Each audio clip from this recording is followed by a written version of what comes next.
I chose Mary Ritter as my hero. She's my dance teacher at Anne Arundel School of Dance. She's taught me for a couple years now. Ever since she's been my teacher, she's taught me more than just dancing. She's taught me how to be a better person, how to be myself and not care what anyone else thinks about me. She treats everyone the same, and that's a really hard thing to do. That's a really hard characteristic to have. And she gives everyone a chance in dancing, not only in dancing, but in life. And that inspires me. I hope that one day I can come back to my studio and teach as well as she did and be as great of a teacher as she was or is. Everyone that has been her student, she makes their experience in dance the best experience ever, and you will never forget that. Mary is just like the mother of the studio. She's just loving and caring. I'm so grateful that she is a part of my life. Anyone who I've asked about Mary has an endless number of good things to say about her, and that just goes to show as to why she is my hero. When you get the choice to sit it out or dance, I hope you dance. I started dancing at Unirellis when I was 4 years old. How was the studio different then? The studio was actually in the basement of St. Rocco's and Beacon down the street from here, and it was their social hall at the time. And they had no mirrors. There was no mirrors involved. There was no ballet bar. Everything. Our ballet bar was the back of a chair. We did not use mats for acrobatics.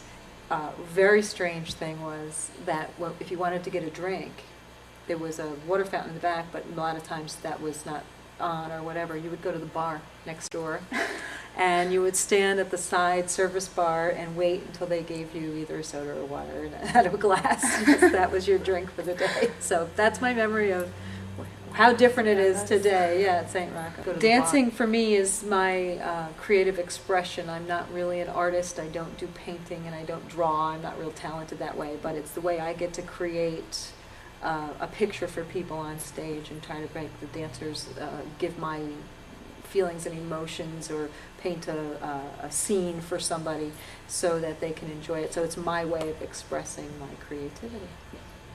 I became a teacher because I wanted to come back to dancing, and after college I had been in college. I didn't have a dance program, so I was really involved in the theater in order for me to be do something that was dance involved. So I did a lot of theater work there, and when I came back there was really no place for me to go, and I always wanted to go back to my original studio, and I was going to start dancing at the time, and Mrs. Miller had offered a class to me in order to be able to stay here and to continue on. She said teach a couple of classes, and it turns out that I actually really started to like it and stayed and taught an enormous amount of classes at the time when my kids were young. I was teaching like 20 hours a week. The teaching part of it for me is to be able to take what I have an idea and to try to get the kids that I have to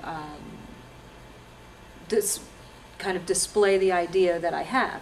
The other part of teaching for me is to watch the children grow. So, now I'm teaching different levels. I have the advanced level and I have this younger group, and to watch the younger group improve as the year goes on to become what they hope to be is the next class that they walk into is really very gratifying. And to see girls that want to be there show up is, as a teacher, you try to bring them every piece that you have so that they can just soak it up, even if it's just the littlest bit. Even if it's the littlest bit, that kid that, you just want so badly to be able to do a PK turn or whatever, and you give them that littlest bit and they can take it finally after 11 months of trying to get it right is really very gratifying. And to stand up on the stage and to be able to display it to the world is the best thing ever. I always say we teach the big, tall, fat, skinny, you name it. You want to come in here and you want to dance, we'll teach you and we'll try to make you better at it. And so I think there's a lot of self-confidence that the student gains, and I'm really thrilled that there's a lot of students out there that have a lot of self-confidence because of it.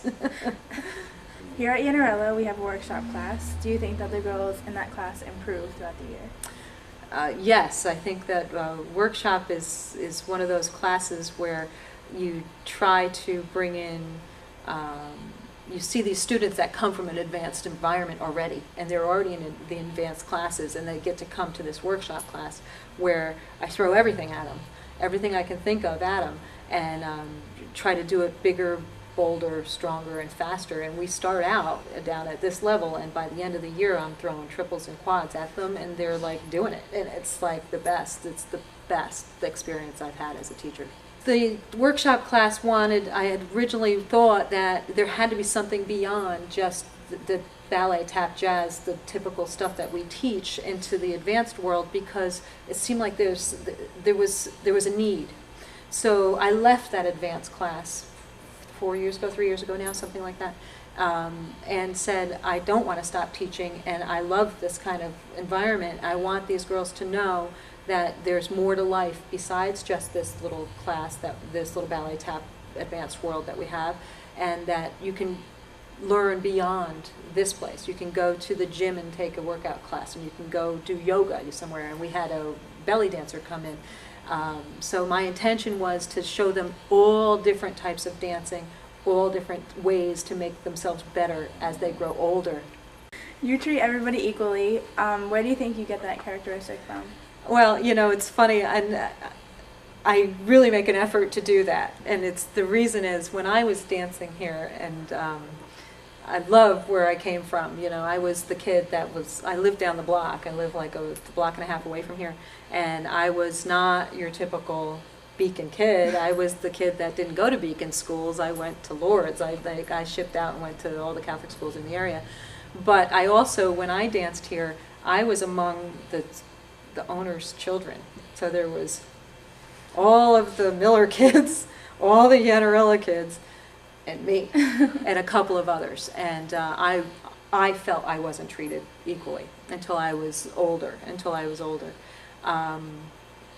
When I became a better dancer. I was not a good dancer until I turned 16. So when I turned 16, then I became a dancer, for real. I was this tall when I was 11. It took me a long time to grow into this body.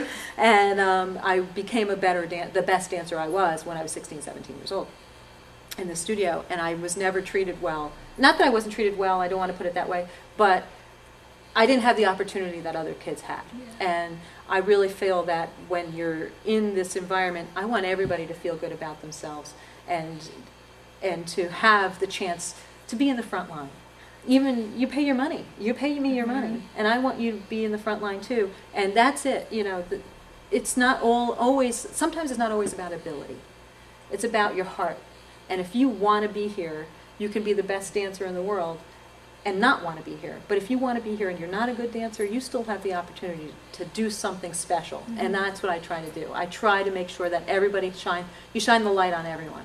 And I really try to do that. And that's where I think it all comes down to when I think back on it. Why do I do that? That's probably why. Besides my husband, Bob, my inspiration, when I first started dancing, it was my cousin Sue. My cousin Sue was here as a dancer, and when I came to see a recital, and I started dancing because of her. So she was the reason why I started dancing at the studio. Do you think that's the reason why you are so inspiring to others in the studio? I can't say that that's true. I really think that what drives me in the studio is my students. My students come in and they take from me and they feed me too. So what they give to me, I give right back to them. If they give me 100%, I'll give them 100% and more. And that's really where my inspiration lies. It's from my students.